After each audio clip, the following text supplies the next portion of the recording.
ஜாதக அமைப்புப்படி பிறக்கக்கூடிய குழந்தைகளுக்கு பணக்கார வீட்டு குழந்தைகளுக்கு ஒரு பலனும் ஏழை வீட்டு குழந்தைகளுக்கு ஒரு பலனும் நடக்குது. இது எப்படி அப்படின்னு சொல்லிட்டு நிறையா பேர் கேள்வி கேட்குறீங்க. அந்த கிரக நிலைகள் ஒரே மாதிரி அமைஞ்சதுன்னா பலன்கள் மாறுமே தவிர அந்தந்த பலன்கள் நடந்து தான் தீரும். இதுக்கு ஒரு கதை மூலமாக நான் விளக்கம் சொல்கிறேன்.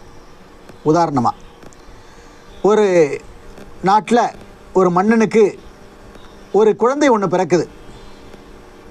அதே சமயத்தில் அந்த அரண்மனையில் வேலை பார்க்கக்கூடிய தாசிக்கும் அதே டயத்தில் ஒரு குழந்தை பிறக்குது. மன்னர் அரண்மனை ஜோசியரை அழித்து ஜாதக பலன்கள் கேட்குறார். மன்னா, உங்களுடைய குழந்தைகளுக்கு இந்த நாளில் மணிமகுடம் சூட்டக்கூடிய நாள், மன்னனாகக்கூடிய நாள் அப்படின்னு சொல்கிறார். சரின்னு சொல்லிட்டு அப்படியே அடுத்தபடியாக அந்த தாசி வீட்டு குழந்தைக்கும் ஜாதகம் பலன் பார்க்குறாங்க. அப்போ அந்த ஜோசியர் சொல்கிறார், இந்த நாளில் அதே குறிப்பிட்ட நாளில் உங்களுடைய பையனும் மணிமகுடம் சூட்டப்படுவான் அப்படின்னு சொல்லிட்டு சொல்கிறார். உடனே மகாராஜா கோபப்படுறார். கடுங்கோபம் கூப்பிட்டு அந்த அரண்மனை ஜோசியரை அழித்து, எப்படி என்னுடைய மணிமகுடம் சூட்டுறது என்னுடைய பையனுக்கு தான் அப்படின்னு சொல்கிறப்போது நீ எப்படி தாசி வீட்டு பையனுக்கு சொல்கிறா?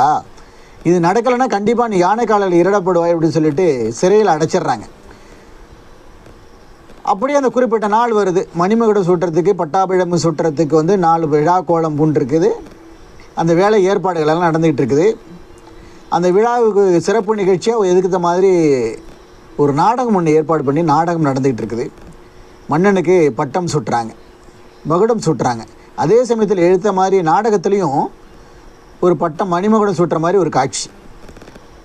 சரின்னு சொல்லிட்டு மன்னர் மகாராஜா இந்த அரண்மனை ஜோசியரை அழைச்சி, நீ சொன்னது நடக்கலை, நீ இப்போ என்ன பதில் சொல்ல போகிற அப்படின்னு கேட்குறாரு. மன்னா, உங்கள் பையன் உங்களுடைய மகனுக்கு மணிமகுடம் சூட்டப்பட்ட நிகழ்ச்சி நடந்த அதே நேரத்தில் எதிர்த்த மாதிரி நாடகத்துலேயும் ஒரு காட்சி அமைப்பு வந்தது பார்த்தீங்களா? மணிமகுடம் சூட்டுற மாதிரி ஒரு காட்சி. அந்த மணிமகுடம் சூட்டப்பட்ட நடிகர் உங்களுடைய மகன் இளவரசன் எந்த நேரத்தில் பிறந்தானோ அதே நேரத்தில் தாசியினுடைய மகன் பிறந்தான் இல்லையா, அந்த தாசியினுடைய மகன் தான் ஏற்ற மாதிரி நாடகத்தில் மணிமகுடம் சூட்டப்பட்டான்னு சொன்னோன்னே மன்னரால் ஒன்றுமே சொல்ல முடியலை. உடனே தன்னுடைய நாட்டில் ஒரு பகுதியை எழுதி வச்சு பாராட்டினார்.